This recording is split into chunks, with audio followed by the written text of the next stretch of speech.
je suis Maureen Réa, je suis directrice générale adjointe à la Tony Parker Adéquate Academy à Lyon et je suis également responsable du pôle RSE au club de basket LDLC Asvel. Je suis ravie aujourd'hui de vous retrouver pour un nouvel épisode de Parallèle 2024 avec Corentin Le Guen et Aidan Bengaber. Donc Corentin, tu as 29 ans, tu joues avec l'équipe de France de rugby de fauteuil et tu es en pleine préparation des Jeux paralympiques 2024. Donc c'est l'objet aussi de ce podcast et on est ravis de t'accueillir. Tu comptes déjà une vingtaine de sélections en équipe de France et tu as notamment 4 participations au championnat d'Europe avec 2 médailles d'or en 2023 et 2022 et 2023. Exactement. C'est assez génial et ton parcours, je le trouve hyper inspirant. Et donc, en tant qu'ancien joueur de rugby valide, aujourd'hui, tu as plusieurs casquettes en tant que joueur, entraîneur et même président de club. En tout cas, c'est ce que j'ai cru comprendre et pouvoir lire sur toi. Donc, j'ai vraiment hâte que tu puisses nous en dire un peu plus. Et puis, Aidan, merci d'être avec nous aujourd'hui. Donc, Aidan, tu es académicien à la Tony Parker Adéquate Academy. C'est ta première année ici. Tu fais partie de nos plus jeunes académiciens puisque tu as tout juste 14 ans. Et tu joues donc avec le centre de formation Asvel Basket. C'est ça. Merci à tous les deux d'être ici aujourd'hui pour ce nouvel épisode Parallèle 2024. Et donc Aidan, quand tu entends rugby fauteuil, qu'est-ce que ça fait, à quoi ça fait écho en toi? Est-ce que déjà tu as déjà vu un match de rugby fauteuil? Moi, je connais le rugby fauteuil, mais j'ai jamais vu de match. Et aussi, je me pose des questions, genre comment c'est, quelles sont les règles et quelle est la différence entre le rugby valide et le rugby fauteuil. Ah, ça c'est une bonne question pour toi, Corentin. Ouais. Tu vois, il tend la perche. Mais est-ce que tu peux nous en dire du coup un peu plus sur ton sport? Alors ouais, avec grand plaisir. Comme tu le disais, je suis un ancien joueur de rugby valide et j'ai eu un accident au rugby il y a maintenant 15 ans. J'avais un tout petit peu plus que ton âge. J'avais un an de plus que toi. Et puis j'ai découvert le rugby fauteuil qui est un sport, c'est vrai, assez différent du rugby valide. On joue sur un terrain de basket à 4 contre 4 avec une balle de volley et on peut se faire des passes un peu en avant, comme au basket en fait. Il y a quand même pas mal de ressemblances avec le basket, on n'a pas le droit au retour en zone, on doit faire des rebonds, il y a quand même pas mal de similitudes avec le basket, mais aussi avec le rugby, dans le sens où il y a énormément de contacts. Et on tombe très souvent. Les plaquages sont remplacés par les contacts et voilà, il y a énormément de contacts et c'est un sport très physique. Ouais. D'accord. Et donc c'est un fauteuil spécial? Alors ouais, on a des fauteuils bien spécifiques. On joue donc avec 2 types de fauteuils différents, des fauteuils qui sont plutôt offensifs, donc pour les joueurs qui roulent le plus vite, pardon, donc ceux qui ont le moins de handicap, et des fauteuils défensifs, donc pour ceux qui ont le plus de handicap et qui rouleront plus lentement. Et on peut faire un peu le parallèle avec le football américain. Okay. Donc les joueurs qui sont en fauteuil défensif, ce seront des joueurs qui seront là pour mettre des blocs. Donc on touchera quasiment jamais le ballon. Et ceux qui sont en fauteuil offensif pourront les marquer. Okay. C'est vrai que j'ai oublié de préciser que Aidan vient des États-Unis, toi le football américain, okay. Tu connais bien. Ouais, ok, donc c'est un mix quand même intéressant qui devrait te parler. Hein. Il va falloir que tu nous invites voir un match du coup. Avec grand plaisir, Et du coup, c'est quoi ton quotidien jusqu'au jeu? Alors, jusqu'à présent, là, mon quotidien a été un peu chamboulé depuis septembre, puisque j'ai un garçon qui est arrivé, donc qui a maintenant 2 mois. Donc voilà, depuis le mois de septembre, c'est un peu différent d'avant, mais c'est entraînement 5 fois par semaine. Des séances chez le kiné pour la récupération, de la préparation physique et beaucoup de vidéos. Et puis après on essaye on essaye de faire le maximum, puisque nous, en tant que joueurs de rugby fauteuil, on est sportif de haut niveau, mais on n'est pas sportif pro. Ouais. Donc on n'a pas de revenus qui tombent avec le sport. Et donc voilà, on essaye de se débrouiller pour mener à bien notre vie pro, notre vie perso, enfin notre vie pro aussi, pour ceux qui en ont, notre vie perso et notre vie sportive, quoi. Ah, on se posait la question justement si tu travaillais à côté de ta pratique. Alors non, je travaille pas. J'ai la chance de pouvoir ne pas travailler. Maintenant, ça demande quand même beaucoup de temps, puisque comme je disais, je m'entraîne énormément et je suis en train justement de préparer une reconversion professionnelle grâce à l'agence sportive, à l'agence nationale du sport. Qui nous permet de nous mettre en relation avec des entreprises qui cherchent des sportifs de haut niveau. Et donc voilà, pour l'instant, il n'y a pas de travail, mais je gère, comme tu le disais dans l'introduction, un club de rugby fauteuil que j'ai monté en 2011, après mon accident. Et donc ça me prend un peu de temps. Je gère en fait toute la partie associative, la recherche de fonds pour pouvoir payer les saisons des joueurs qui sont dans l'équipe, sachant qu'on leur paye les fauteuils, on paye tous les déplacements. Un fauteuil vaut à peu près 10 000 €. Donc voilà, il y a quand même pas mal de travail derrière, mais c'est tout à fait bénévole. Ok, super. Et Idan, Oui. toi, ton quotidien, Nico, est-ce que tu peux nous en dire un peu plus sur comment se passe une journée pour toi? Moi, une journée, genre, je me réveille, je vais prendre le petit déjeuner, après j'ai cours pendant... Ça dépend les horaires, ça dépend les jours. Par exemple, le lundi, j'ai cours de 8h jusqu'à 13h. Après, je vais manger le midi. J'ai musculation. Après, ça dépend. Soit si j'ai des douleurs, je vais au kiné. Ou sinon, là, par exemple, ce lundi, j'avais études. Genre, études, ça te permet de faire tes devoirs et de rester concentré. Et après, le soir, j'ai entraînement collectif avec une équipe. Donc, vous avez tous les deux des quotidiens qui sont quand même bien chargés, bien remplis.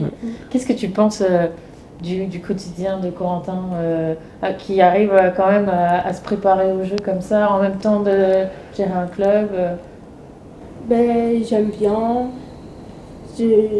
J'aime bien, genre, ça.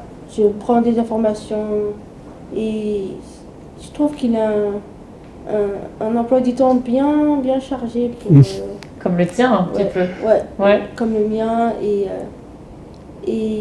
c'est ce qui fait la vie. Moi, j'aime bien être tout le temps occupé. Et ça te permet d'avoir plus de temps. Et bon, faut bien se reposer aussi, mais j'aime bien m'entraîner beaucoup. J'imagine que toi aussi. Ouais, c'est un peu ta bouffée d'oxygène. C'est ça, l'entraînement, c'est comme tu le disais, ça fait du bien. Et surtout, moi, quand j'ai eu mon accident, je venais de rentrer au Pôle Espoir Rugby donc à Dijon.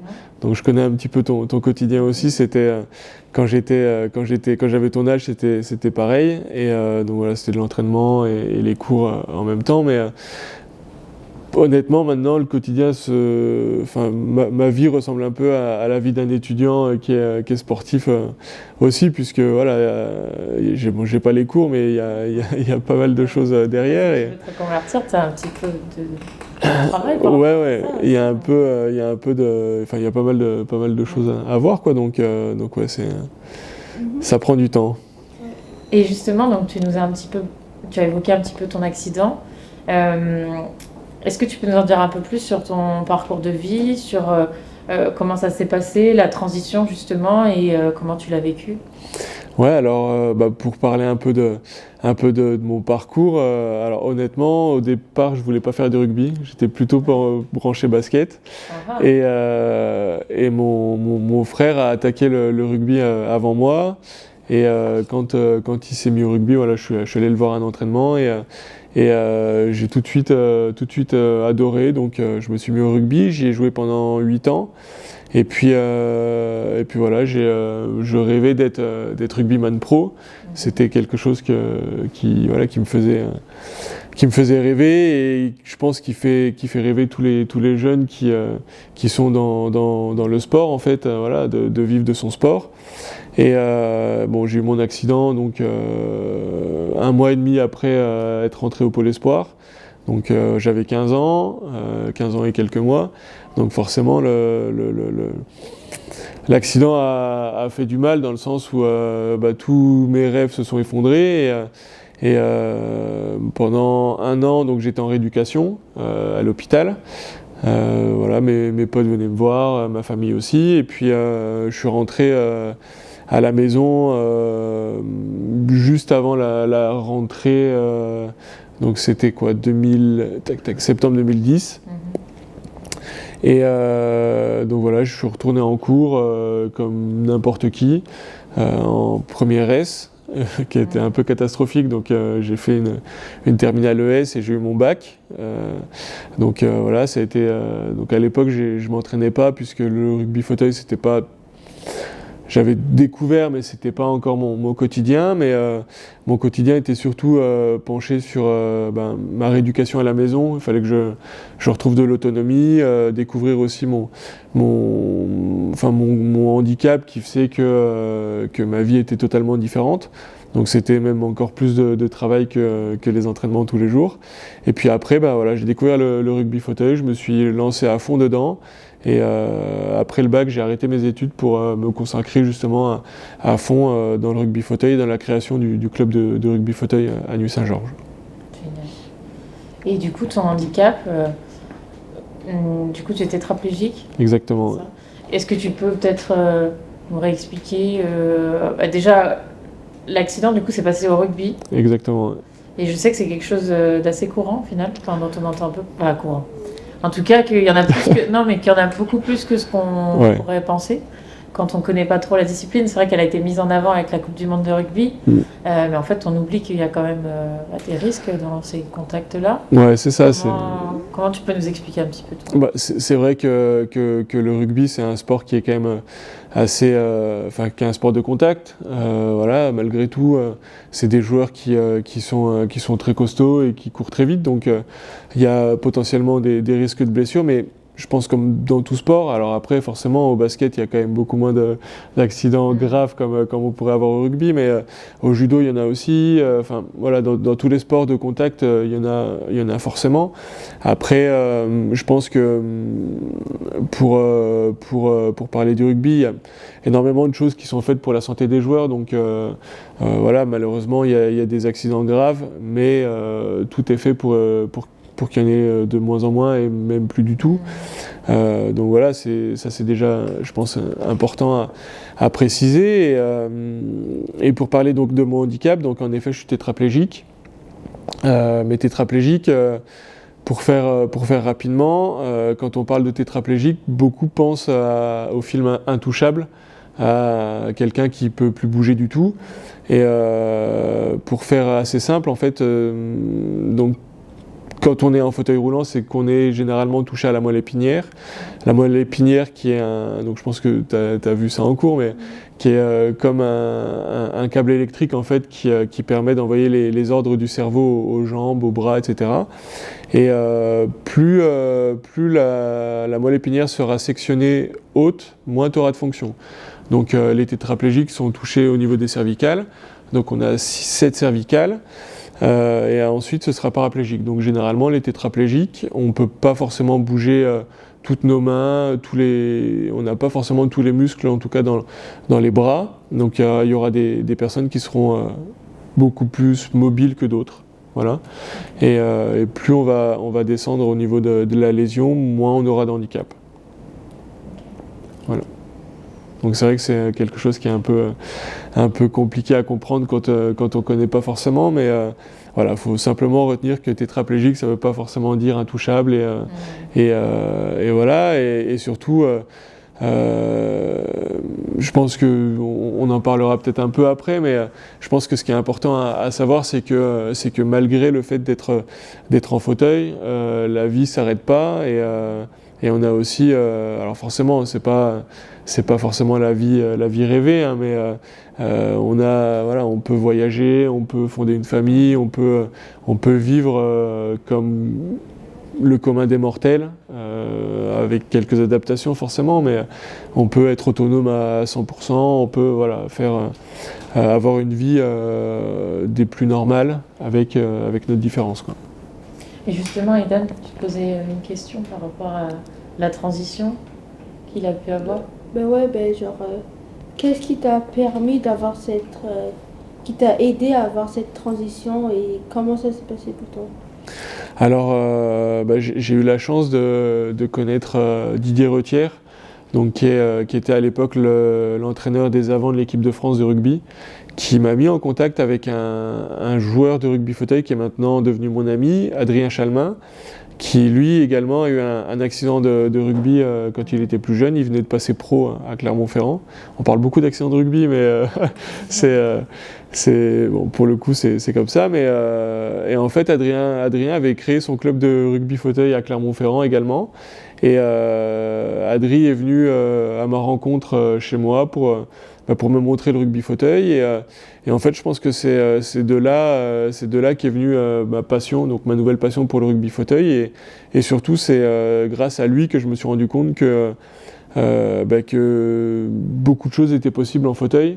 Non pas que je pensais que ma vie était terminée, bien au contraire, mais j'avais pas forcément ce recul en fait sur les possibilités futures. Et voilà, maintenant. On fait avec le rugby, on fait le tour du monde, on va au Japon, aux États-Unis, au Canada, enfin vraiment on voyage partout. Des moments de vie qui doivent être magiques. T'es tout jeune papa et tu prépares quand même les Jeux c'est ça, en France.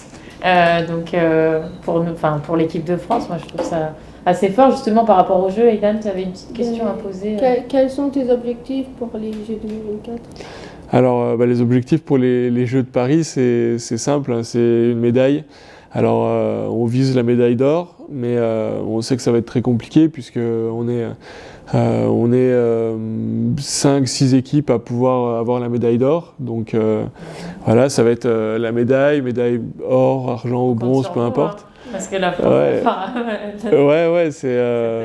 ça va être dur honnêtement, mais je pense qu'on est sur la bonne voie. Tu parles là du rugby et nous pendant la Coupe du Monde de rugby, on avait notre Coupe du Monde de rugby fauteuil également et on termine 4e, donc c'est le meilleur résultat de l'équipe de France de rugby fauteuil puisque sur toutes les grosses compétitions, donc on a déjà participé aux Jeux paralympiques de Londres.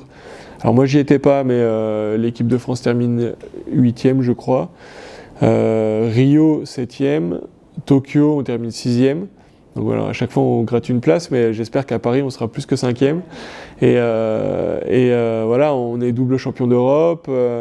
On bat pendant la Coupe du Monde le Japon qui termine 3e des derniers championnats du monde et 4e des derniers Jeux paralympiques. Enfin voilà, ou 3e des derniers Jeux paralympiques.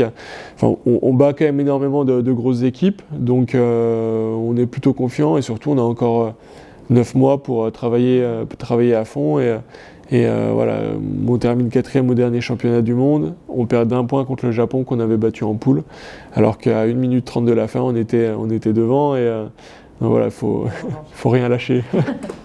Ok. Et justement dans cette préparation, est-ce que tu as une anecdote à nous partager? Je sais pas, quelque chose de marquant Alors non, honnêtement il n'y a pas forcément d'anecdote particulière. Simplement que voilà, je pense que pour viser la médaille, on va devoir vraiment se donner à fond et comme je disais, on est la seule équipe à pas être professionnelle dans les meilleures nations mondiales, donc ça va être encore plus de travail malgré l'arrivée du bébé, etc. Tous les changements de vie qu'on pourrait connaître, mais voilà, honnêtement, j'ai pas trop d'anecdotes particulières, mais voilà, il y a beaucoup de travail qui va arriver. Et toi, en parallèle, Aidan, est-ce que tu as un moment fort que tu aimerais nous partager de ta vie de jeune sportif, de tout jeune sportif? Moi, par exemple, il y a un de mes membres de ma famille qui est mort il n'y a pas longtemps et ça m'a impacté, ça m'a démoralisé un peu. Sur ton basket? Ouais, sur mon basket. Et comment tu as fait pour revenir du coup au meilleur niveau? J'ai pris du temps pour moi, j'ai arrêté, enfin j'ai pas vraiment arrêté, mais j'ai fait moins de basket, j'ai passé plus de temps pour moi et maintenant je suis de retour. Ah, c'est super important que tu mentionnes ça, Eden, l'importance de la santé mentale. Enfin, Ouais. c'est vrai que dans le sport, je pense que c'est, enfin, et comme dans toute la vie de manière générale, mais on le voit, ton corps il a changé, mais ce qui te drive aujourd'hui, ça reste a priori ton mental. C'est toi qui nous le diras mieux, mais je pense que c'est quand même une sacrée force de caractère. Ouais, puis bon, c'est vrai que la santé mentale chez les sportifs, c'est quelque chose c'est un sujet qu'on commence à aborder de plus en plus et qui est un réel sujet. On sait très bien que si mentalement on n'est pas à 100%, tu le disais très bien, Aiden, sportivement on peut pas l'être et encore plus quand on a des coups durs, donc un décès, un accident, une grosse blessure, il faut savoir remonter la pente et tout seul c'est pas forcément facile, donc c'est pour ça qu'il faut savoir se faire aider aussi quand il faut et nous en tout cas avec l'équipe de France et même à titre perso on a des psychologues et des préparateurs mentaux qui nous suivent et qui nous aident énormément pour réussir à se donner à fond et être à 100% mentalement pour être à 100% physiquement. Eden, qu'est-ce que tu retiens du parcours de Corentin? Moi, ce qui m'a le plus marqué, c'est le fait que tu n'es jamais abandonné malgré ton handicap et que tu es resté très fort mentalement. Merci. Mais c'est vrai que l'abnégation, c'est quelque chose c'est une qualité, je pense, qui pourrait me définir et je pense que c'est, voilà, comme je disais, c'est important de rien lâcher quand on a des rêves, malgré quelques accros dans le parcours, on peut toujours arriver en se donnant les moyens et je pense que c'est important de le dire. Donc si tu avais un message à transmettre à nos académiciens et à toutes les personnes qui nous écoutent aujourd'hui, et à Eden aussi, ce serait l'abnégation. Ouais, je pense qu'il faut rien lâcher. Quand on a un rêve, c'est vraiment important de se donner à fond pour ça et même s'il y a énormément de sacrifices à faire derrière, voilà, quand on atteint l'objectif, c'est d'autant plus satisfaisant et gratifiant et voilà, ne rien lâcher malgré ce qui pourrait arriver et malheureusement dans la vie rien n'est acquis et surtout la vie n'est pas un long fleuve tranquille, donc voilà, faut toujours réussir à se relever, quoi. Et du coup justement moi, l'objectif de ce podcast Parallèle 2024, c'est aussi de mettre en avant donc, des athlètes et le handisport de manière générale. Comment est-ce que dans la vie du quotidien, selon vous, on peut, dans notre quotidien, faciliter l'inclusion des personnes en situation de handicap? Je sais que c'est un vaste programme.